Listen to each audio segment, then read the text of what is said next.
August 3rd, 2023, working meeting of the Lincoln County Board of Education will come to order. Welcome, glad you're here, and thanks, Mr. Davis, for hosting this time. A quote of the evening, and it's one you've heard many times. Tell me, and I forget. Teach me, and I may remember. Involve me, and I learn. And that's about Franklin. Okay, is there a motion to set the meeting agenda? Make a motion. Okay, Christine, Jen, Gloria, Yes. Jen, Yes. Marvin, Yes.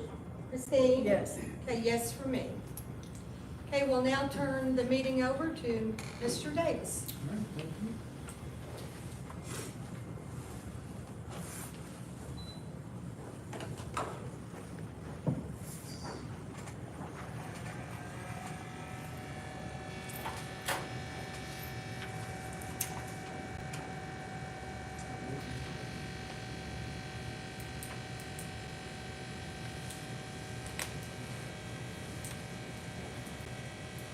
I've been missing this all day, so.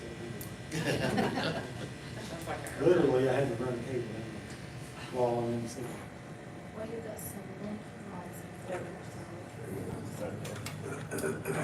Yeah, you were great.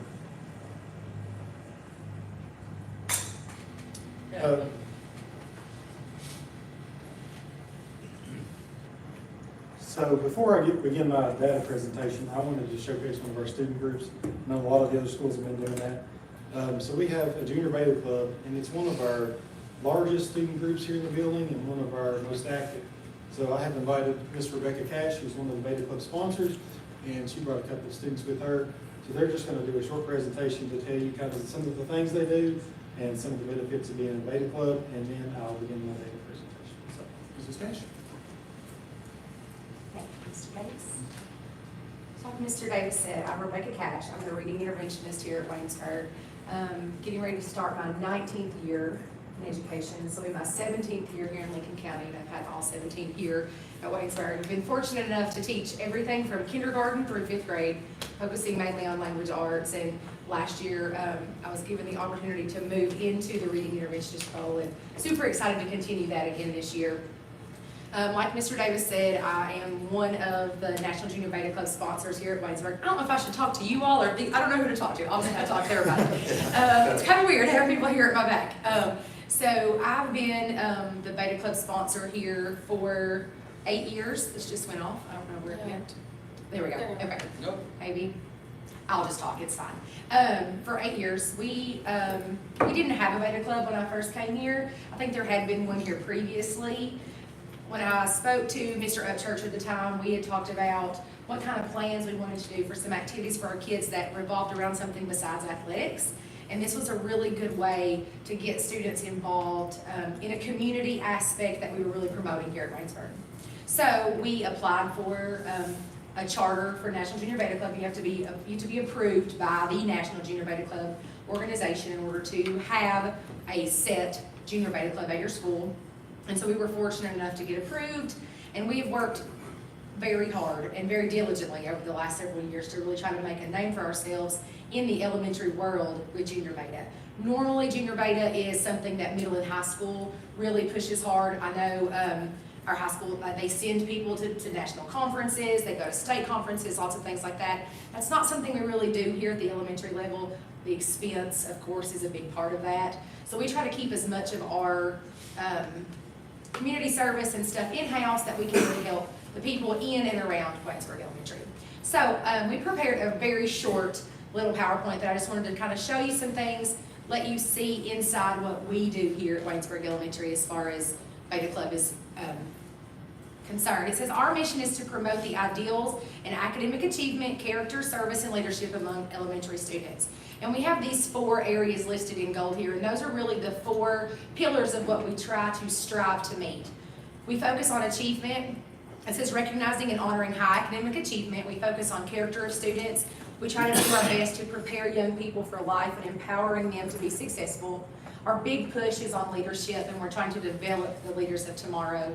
And then, of course, through service, demonstrating our motto, let us lead by serving others. And that's something you're gonna see in a few minutes when we get to the section about our induction ceremony.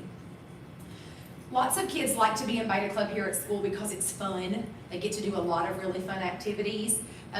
However, it takes something a little bit more than just being a good kid to be in Junior Beta Club here. It says Waynesburg Elementary requires students that participate in the National Junior Beta Club to maintain an AB average. We do grade checks at the midterm and at the 9 weeks.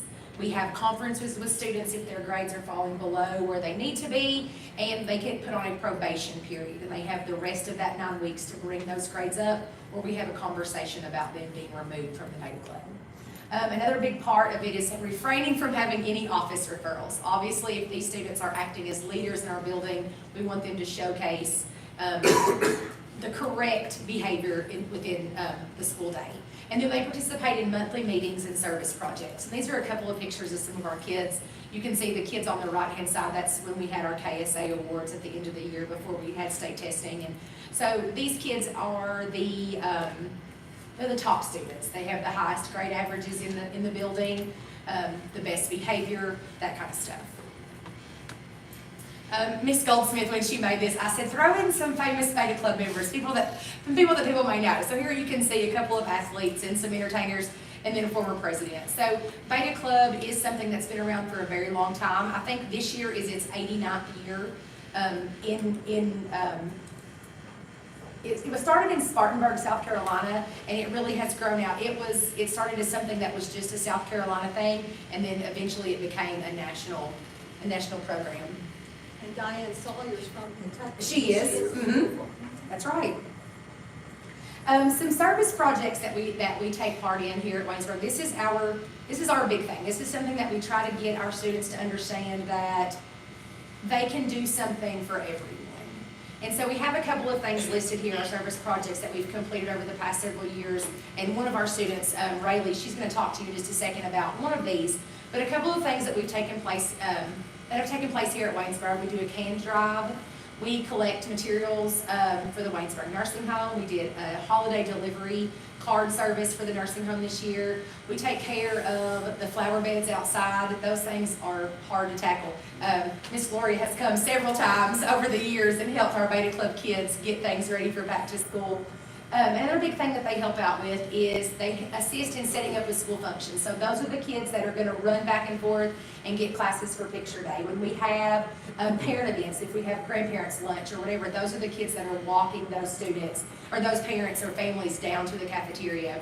And then it says they're serving as an escort for parent events. So Rayleigh, if you want to come on up here, this is Rayleigh Gregory. She's going to be one of our 5th graders. We invited several of our 5th graders from last year that had been in Beta Club for a couple of years, and tonight happens to be 6th grade open house. So they were all at the middle school today, so we didn't want to pull them away from there. So Rayleigh, if you'd like to talk to them just a few minutes about our can drive that we do every year. You're good. She's a little nervous. It's okay. Tell them when we do it. What holiday do we do it around? We do it around Thanksgiving. And what did you do to help with the canned food drive this year?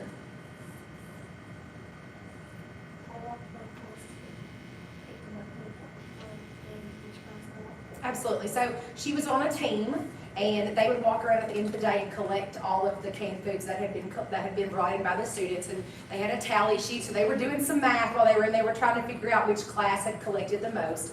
And then at the end of the food drive, we had a huge mountain outside of Mr. Davis's office. They were trying to brace it up every day because it was going to fall over eventually. And Rayleigh, are you in the picture down there? They brought all of the canned food down to the cafeteria, and we made Thanksgiving baskets for some less fortunate families in our area that may not have a Thanksgiving meal. So we were really excited. I think we ended up collecting about 800 food items, I think, which for our little school here, that was a big deal. We were really excited about that. Thank you so much for doing it. I appreciate you. Thank you. So Mr. Purple is going to come up really quickly. This is one of our largest service projects that we do, and we do this in-house. You can see some pictures here of some kids reading. We call it a buddy reading program, and Parker's going to tell you what his afternoon looked like with buddy reading. So tell him what you did. At the end of the day, we went to the second grade hallway and read with the second graders. So these are students who may not have the opportunity to have someone read with them at home each night. We try to get our students to read at home at least 20 minutes every night and come back with a signature on what we call a reading contract.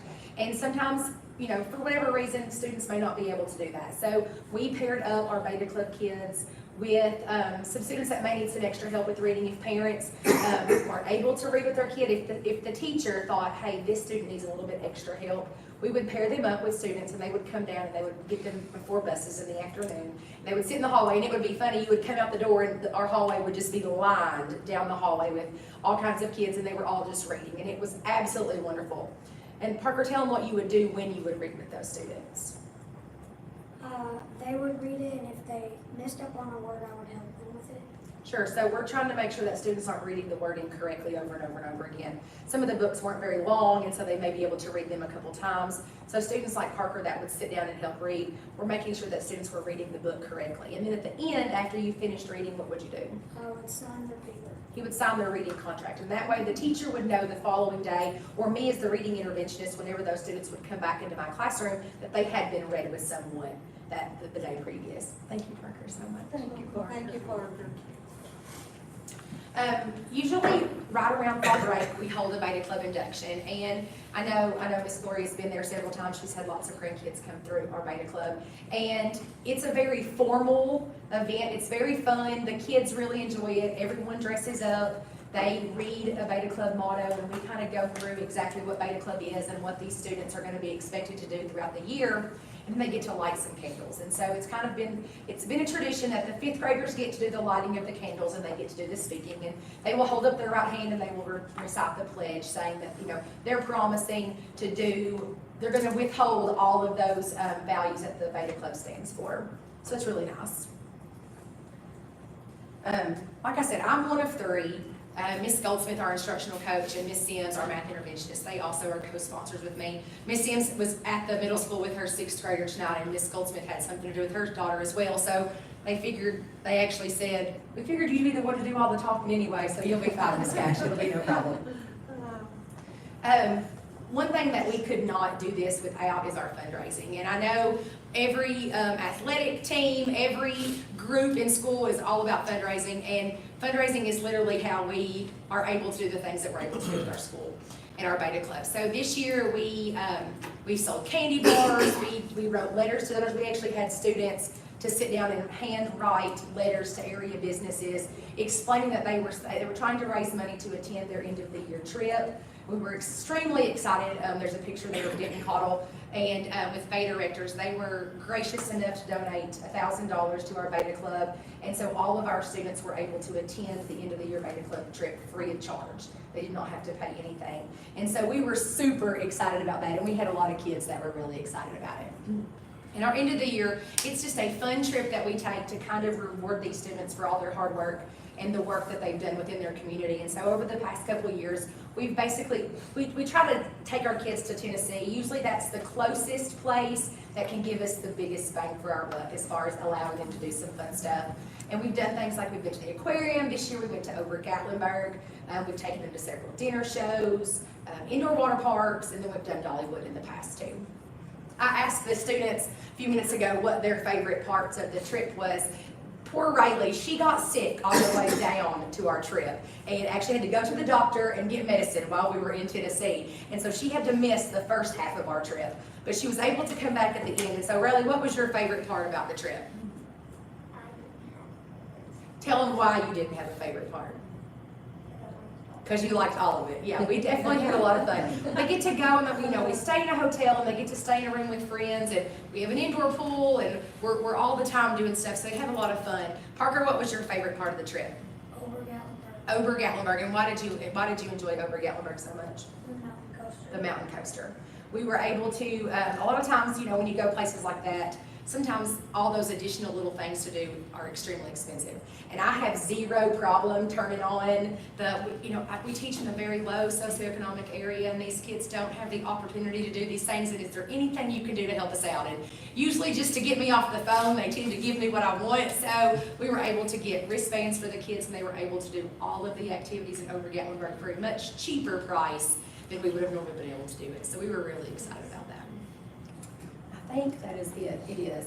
So I thank you guys very much for allowing me to come and talk about one of our student groups here. We had a group this year, we had 23 kids, which for this little small school is a great number. And so we're hoping that we can have a larger number this year. I did forget to mention this. The way these students are chosen, we take recommendations from their previous year's classroom teachers and the classroom teachers they have at the current time. And they will give us a list, and we will sit down and kind of vet the kids and look through and say, okay, yes, this student is an AB kid, but they were in trouble a couple times last year. Let's sit down and have a conversation and say, hey, if you really want to do this, we're willing to let you in, but you're going to have to prove to us that you can, you can do what you're supposed to do. So it is a fairly rigorous process to get them in, but I've only had to dismiss one student in the 8 years we've had Beta Club here. So that's really good. Most of the time, it's enough of a push to get kids to behave and do what they're supposed to do. So thank you guys so much. Thank you. Thank you. Ms. Cash, I think you had 7 of my 9 grandkids. I think so. I believe so. Except for your 2 crab orchard babies. I think I had the rest 7 of of the them. 9.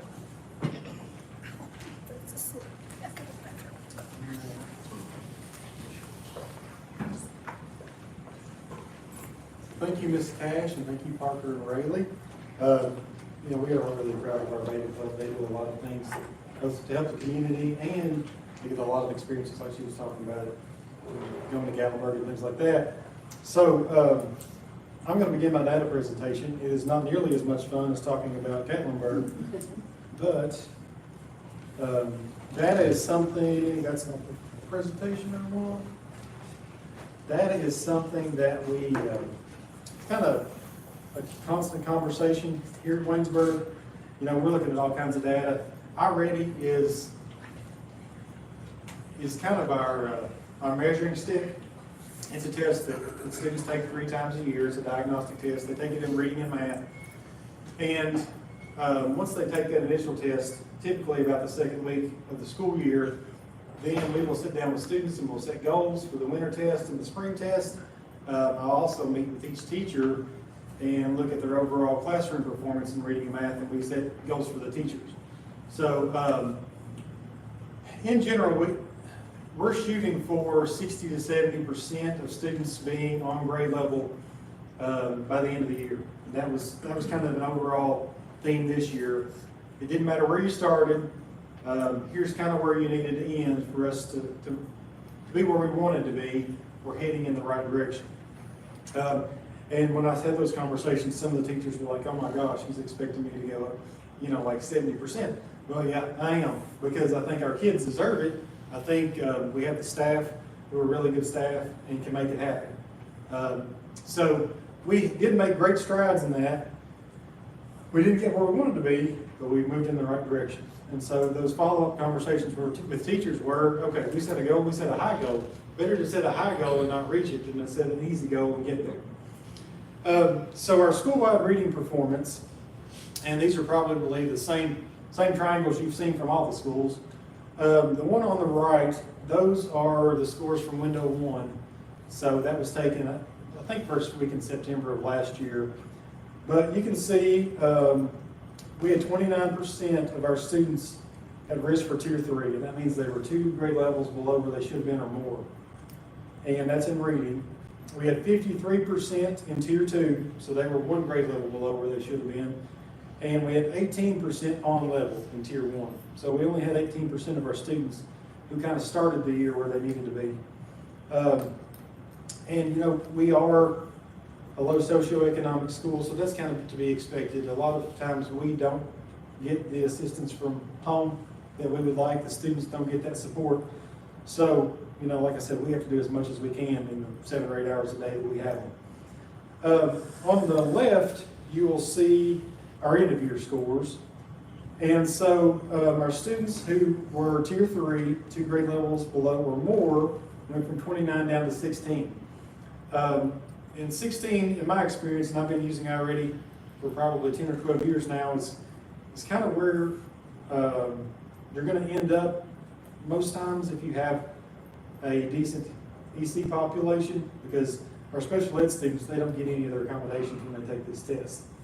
So you have those students, and then your students who a lot of times are in RTI, they'll fall into that tier 3 group. Our tier 2 group, one grade level below or more, went from 53% down to 32%, so that was a good decrease. And then our students who were on level went from 18% up to 51%. So like I said, we set pretty lofty goals in the 60s to 70% range. We didn't get there, we were at 51, but I think we were definitely moving in the right direction and doing things that we need to be doing for students to make progress. Our school-wide math performance, and math is an area that we have been talking about. We talked about it last year, we've already started talking about it this year. Historically, math has been lower performing than reading, so we're going to focus a little more on math. Not that we're going to throw reading to the side, but with math scores being lower, we want to add more focus there. So to start the year in math, we had a third of our students who were 2 or more grade levels below, and that's a huge number. So we knew we had to throw a lot of resources and time and effort at that. We had 60% of our students 1 grade level below, and only 7% were scoring on grade level to start last year, so at the beginning of the year. On the left, you'll see we had great growth in math. Again, not where we want to be, but definitely moving in the right direction. So students who were 2 or more grade levels below, we went from a third down to 12%. So we moved those lower performing students, we moved a lot of them up. In tier 2, we went from 60 to 41. 41% is still a number to me that's too high to be 1 grade level below. But I'm happy because a lot of those students who are in the red moved to the yellow. They're moving in the right direction. And then tier 1 students who were on grade level went from 7%, so a very few percentage number, up to 48, so almost half of our students. So, I think we were happy with that. We were proud of the accomplishment and the growth that we made, but again, still not where we want to be. So we looked toward the end of the year, and I always start looking toward the next year around January, because you kind of get an idea, you think the wheels start turning, okay, we're doing this, but we need to tweak it, we need to start something new. So we've been looking at things for a long time, several months, as to what we need to do this year in order to increase student achievement even more. So I've included some next steps for improvement. A lot of time and effort went into our master schedule. And this guy here has been talking about co-teaching for a while now. And that's something that we really implemented last year. We started co-teaching, we started stations, we started parallel teaching and all those things to get our special ed teachers more involved in the regular classroom. So this year, every class has a 60-minute reading and math block. And that's a whole group block. And then for 30 minutes of that 60-minute block, one of our EC teachers is in the classroom to help collaborate. So to provide that extra set of hands, to pull students in for small group, and kind of fill in those gaps that they're lacking, so that we're pushing each student toward proficiency or to be distinguished. They're also doing some reteaching if that needs to happen, focusing on vocabulary and reading, just those things that we need to do to make them successful. In addition to the 60-minute block, we have created what we call a WIN period. So all grades have a 30-minute small group WIN block, and WIN stands for what I need. So what we want to do is give each student what they need. And that's in reading and math. And during that WIN time, basically, it's all hands on deck. So we are pulling classroom teachers, EC teachers, and all of our instructional assistants to do small group reading and math instruction. What we're using in reading is a program called Reading Mastery. It's a direct instruction program. I've used it for probably 8 to 9 years in the past. And it's small group, it's very focused. It's on the level of the students in that group, and it's been proven to show pretty good growth in reading. The school I was at previously, when we did this, we had 70% of our students scoring tier 1 or better. So I think that's something that's going to be very successful here. And then in the math block, we're doing the same thing. We're using a variety of resources to meet students where they are and to fill in the gaps that they have so that we can increase student achievement for everybody. So in addition, we have a math interventionist, and that is Jamie Sims, who is also one of our beta sponsors, and then Mrs. Cash. And they spent a lot of time last year not only pulling small groups out, but also pushing into those classrooms to support teachers, because they are our reading and math specialists. And so we wanted to make sure that they're sharing their expertise with the classroom teachers so that our reading and math instruction in the classroom is the best it can be. Some more next steps for improvement. I mentioned this earlier, all of our EC teachers and instructional assistants, they are going to be trained actually next week in the Reading Mastery Program to provide targeted reading interventions to students performing below grade level during workshop time. For our reading and math teachers, we use Altus and Fidel as our reading program and Eureka Math as our math program. And to make sure that we were consistent in how we're providing instruction in those programs, we have created lesson plan templates that basically guide the teachers through a 60-minute instruction block and all the components they need to have in those blocks to make sure that we are making the most of that time and providing effective instruction to all students in that block using the programs that we have, which have been shown to increase student achievement there. And finally, I mentioned win time, which is what I need. And a lot of times I feel like, we focus so much of our energy and resources on students who are underperforming, trying to bring them up, that students who are performing on level or above level, not that they get forgotten about, but they don't get as much attention. So during this win time, our students who are performing on or above level will also go to small group instruction, and they're going to receive reading and math instruction that's on their level, which is at level or above. And so that way we're targeting every student in the building in reading and math to give them the foundational skills that they need to be successful here and then to move on to middle school. So that's just a brief overview of our data from last year and then some of the things we put in place for this year to make us as successful as we can be. So, do y'all have any questions about our data or our plans? Just have some comments. I love the visuals, because I'm a visual person. Yeah. You can look at those triangles and see it immediately, the improvement.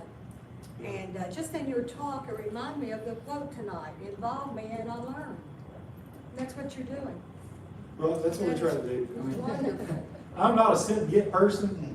If I sit in a room, I was telling Ms. Cash, because she's doing a PD in reading tomorrow, and we're trying to make it as involved for teachers as possible.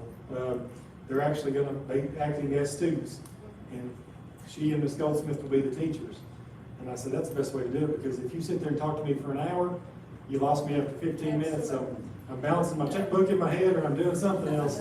I guess maybe I can't focus, I don't know. But yeah, like you said, to involve people and hands-on is the best way to learn. So we don't want sit and get. Mr. Davis, when it comes to training, I like to come throw paper ones. Throw paper ones. Well, Yeah, please don't. So I'm gonna be the teacher, please I'll don't. stand at the door and make sure you can't get in. But no, I think we have a lot of good things going on here, and I appreciate you all coming down. And I'd invite you to come down anytime and see what we're doing. We have a great little school. We have a great staff, and we just want what's best for every kid here. You know, Mr. Davis, it's a journey, and you're on the right journey. Yeah, I feel like we are. I feel like we have a lot of potential. It's just takes a while to get the ball rolling sometimes. Sometimes the ball is a boulder. But once you get that momentum going, it becomes a lot easier. We see some success and gain some confidence, and kids get confidence. That just makes everything easier. So, thank you. Thank you all very much. Thank you.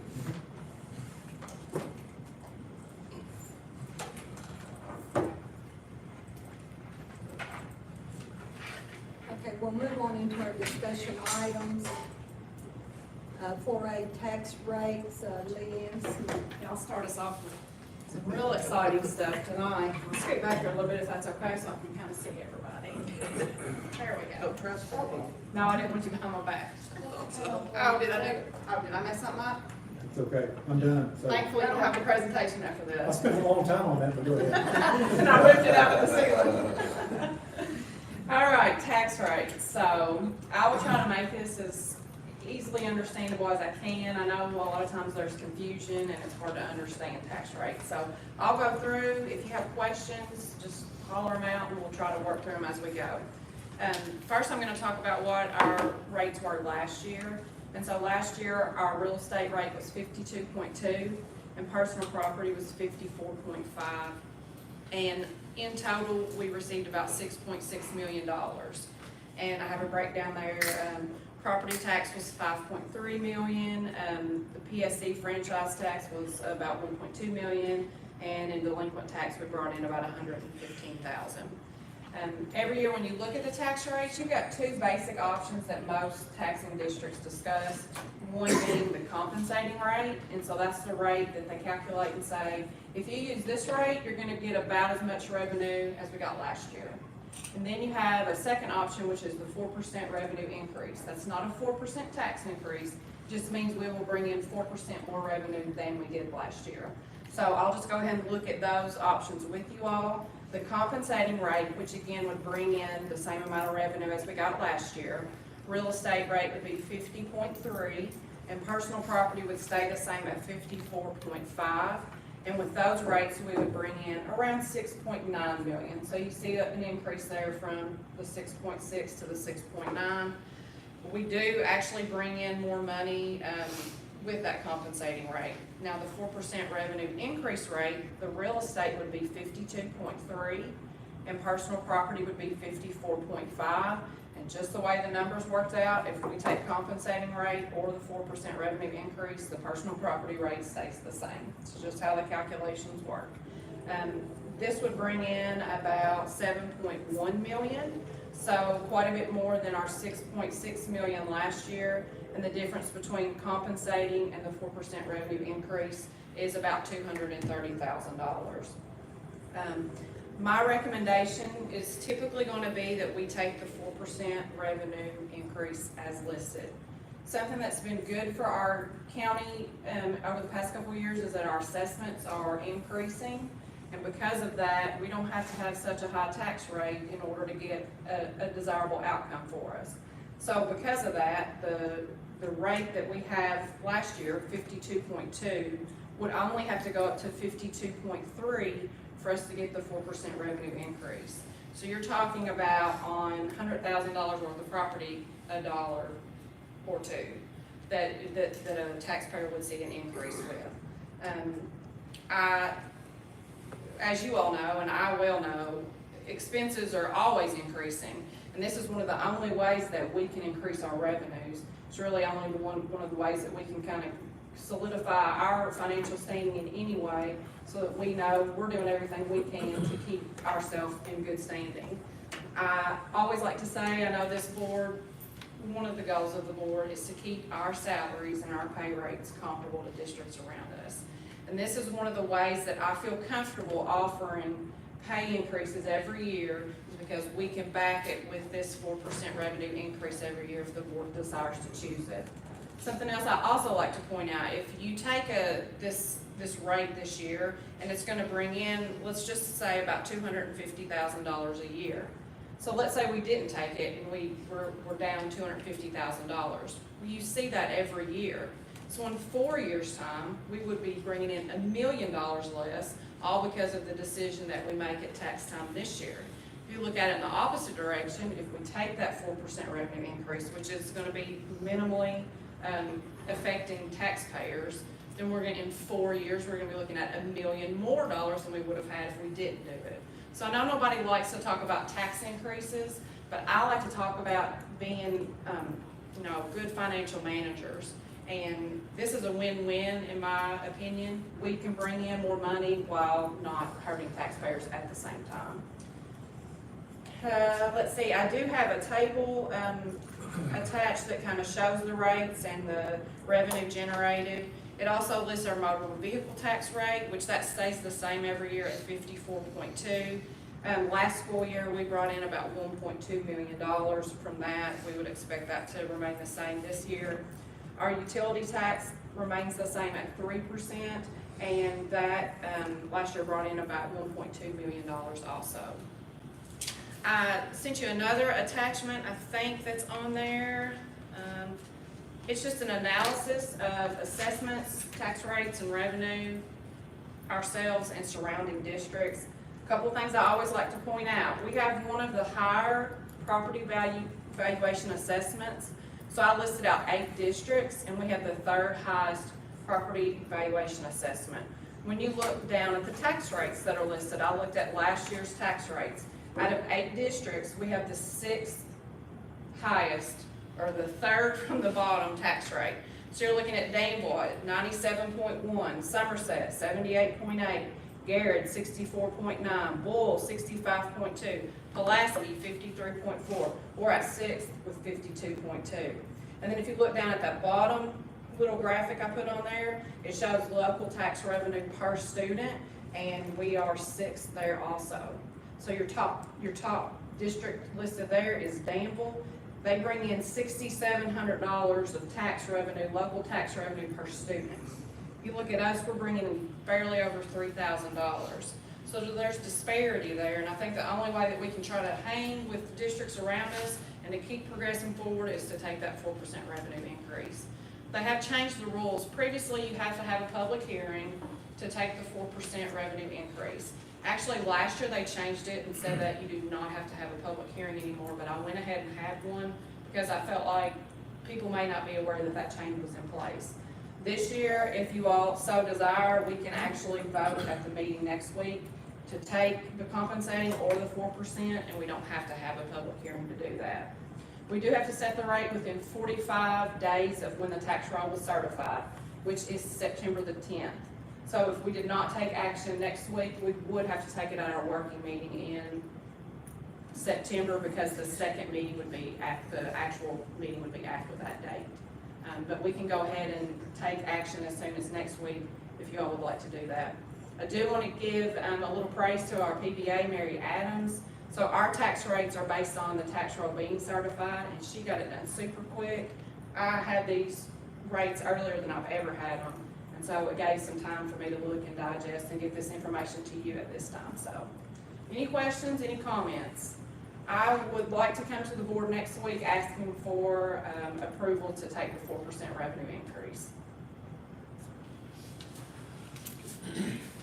Thank you, Leanne. Okay, 4B, agreement with BCTC, Mr. Smith. This is just our common agreement with the Bluegrass Community and Technical College for our dual credit program. So,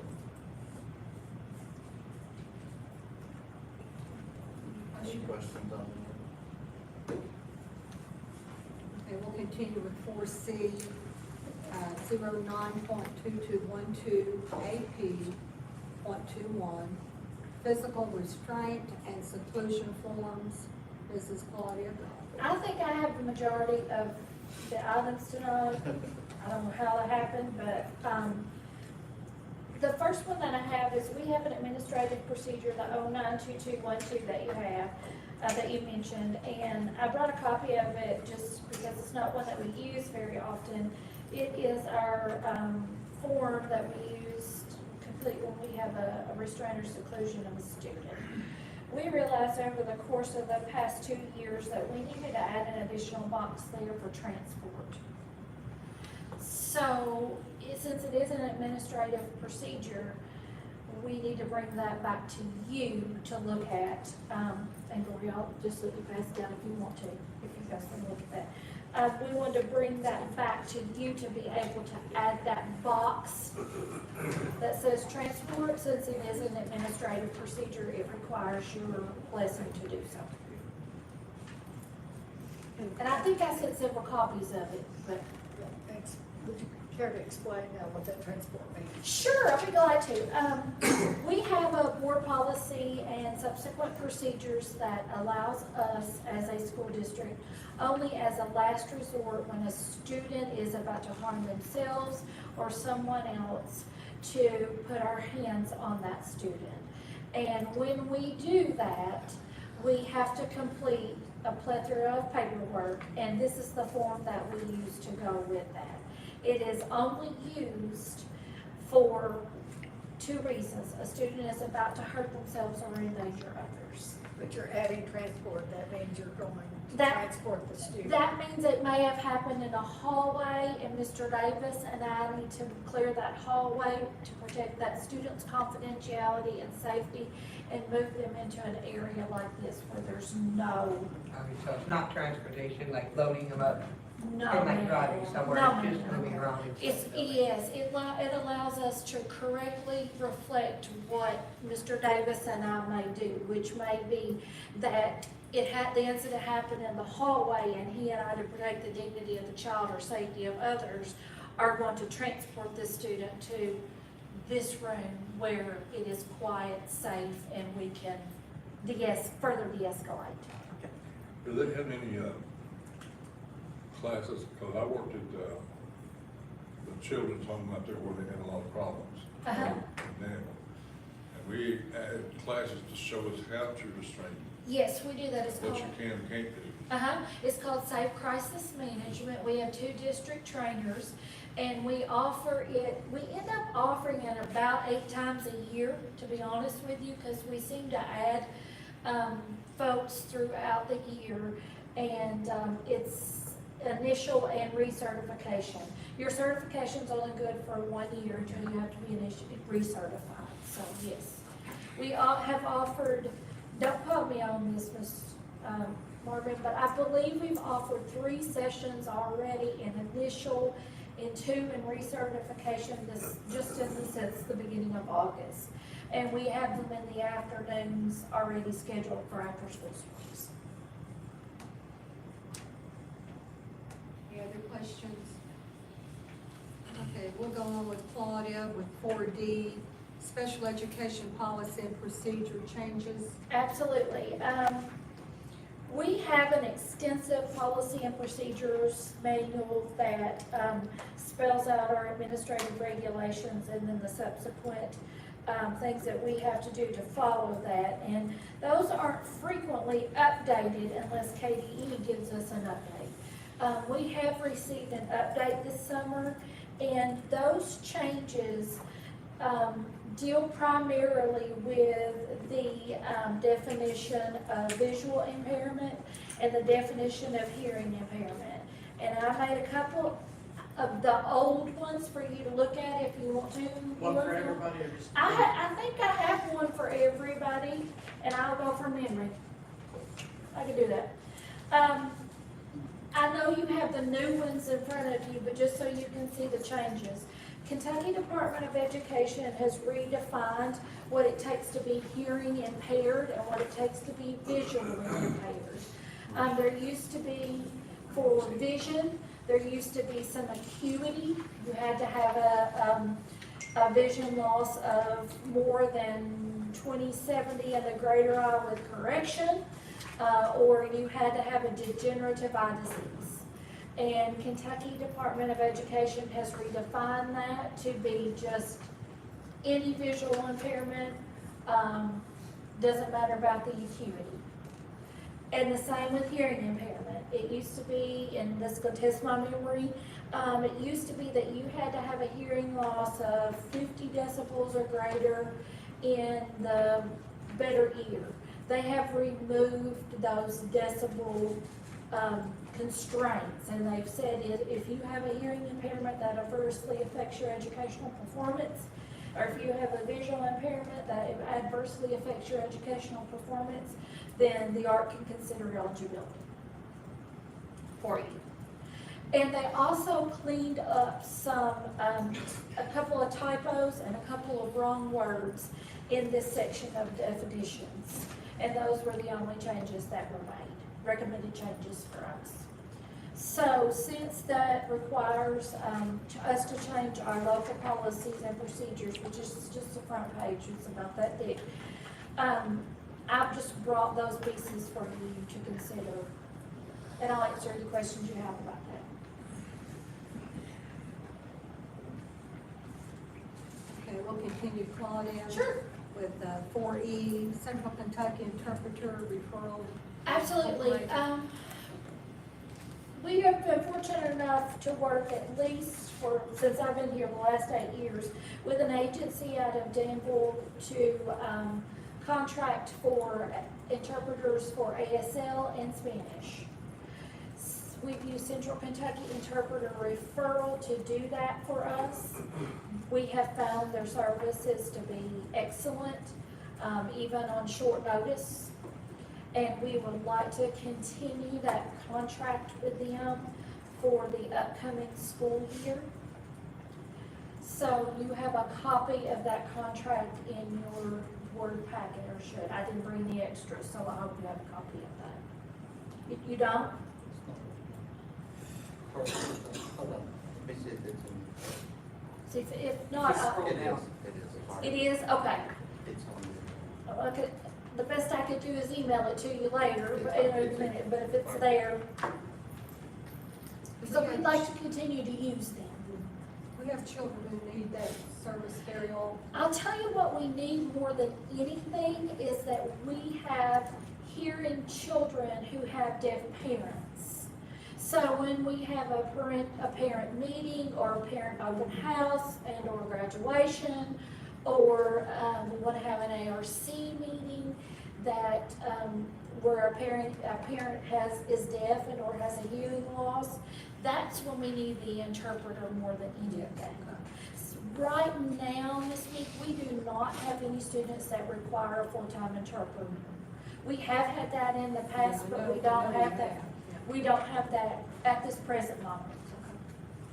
So that's what we primarily use them for, is for meetings of some sort, or open house, or back to school night, etc.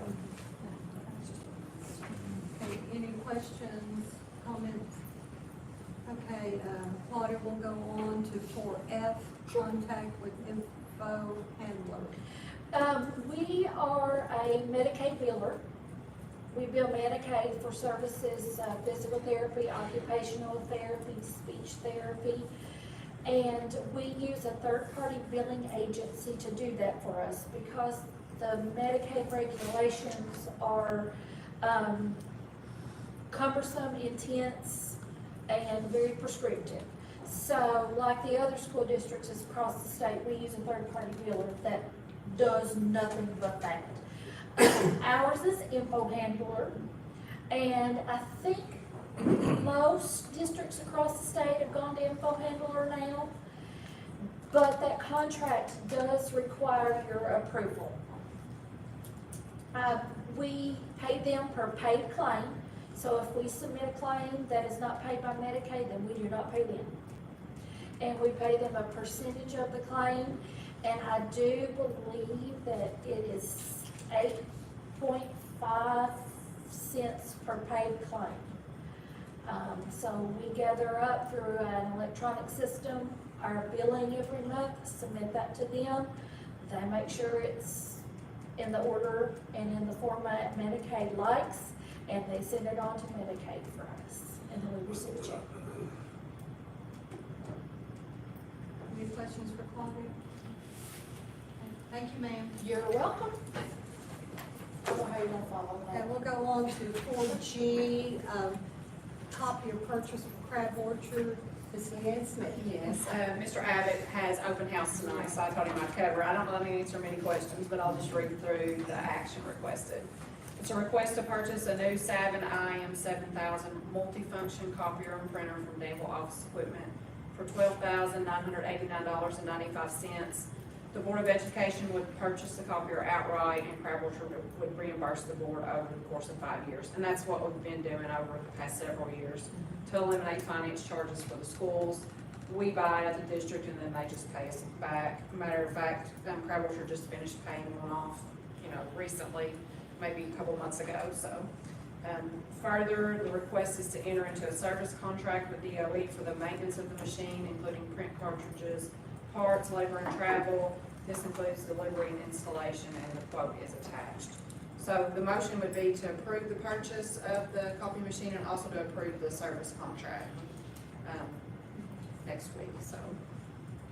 I just saw the rationale where they got it in 2019, and since then, they have made nearly 2 million copies. Yeah, it's a lot of paper, isn't I it? say they're in need. A lot of ink, a lot of everything. Yeah. Okay, thank you, Leanne. Okay, 4-H paid applications for track and field update, Darren Yates.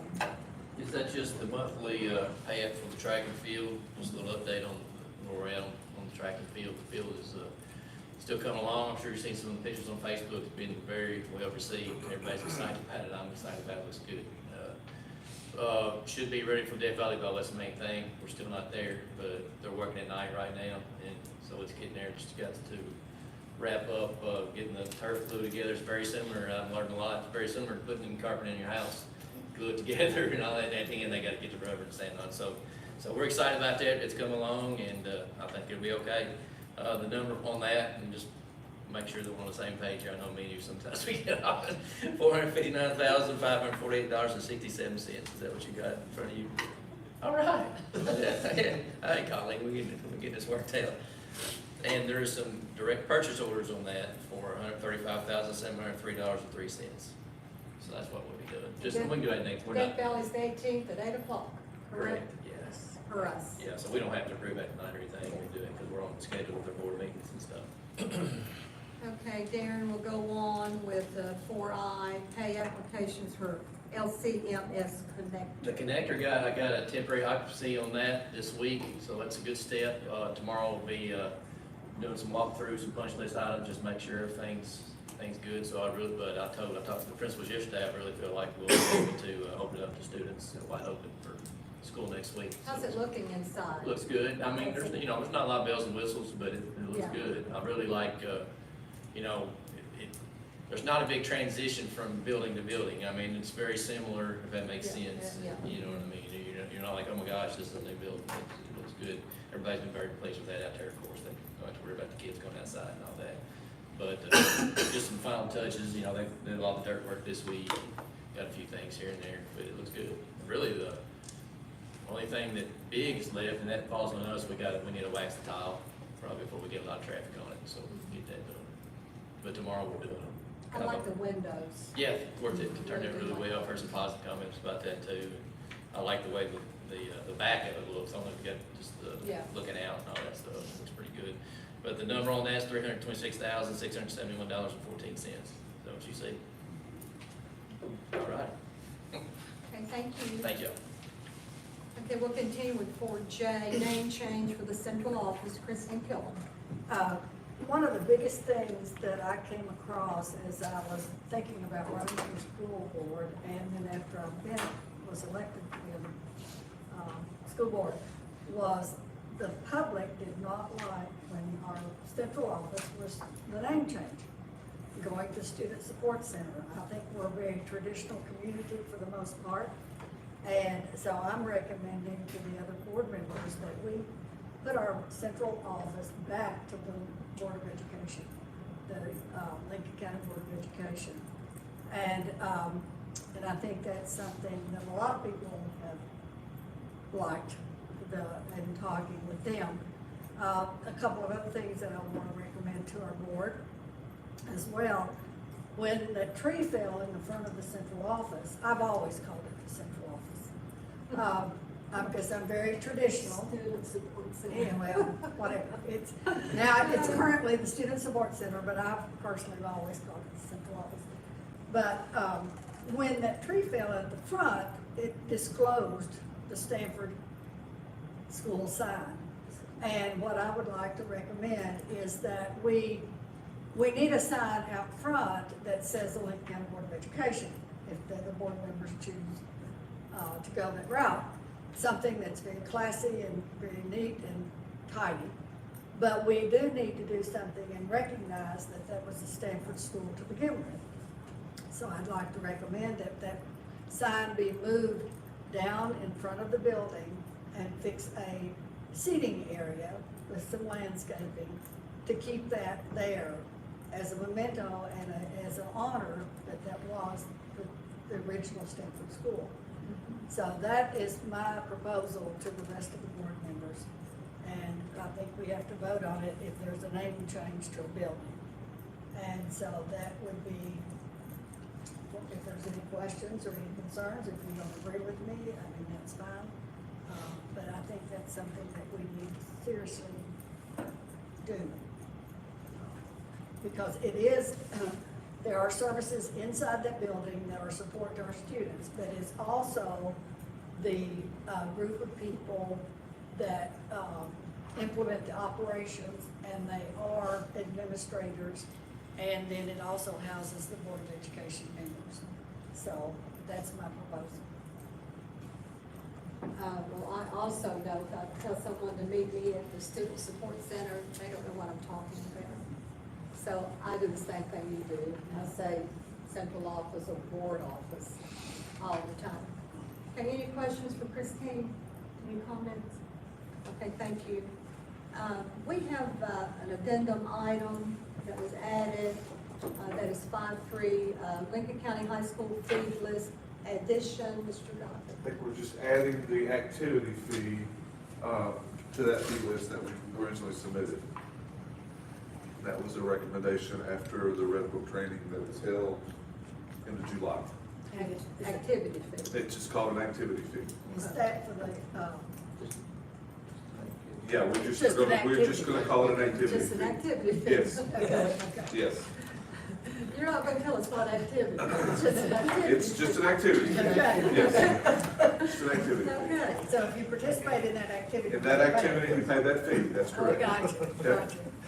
For Yeah, students we'll or cut that adults? along. For students, for students. It's a student activity fee. You can pay it if you like, I mean, I'll take it if you want to pay it. Okay. Thank you, Mr. Goff. Okay, any public comments, Colleen? Okay, we'll go on down to adjournment. Is there a motion to adjourn? I'll make a motion. Christine, Jen, okay, vote, Gloria, Yes. Jen, Yes. Marvin, Yes. Christine, Yes. and I vote yes also.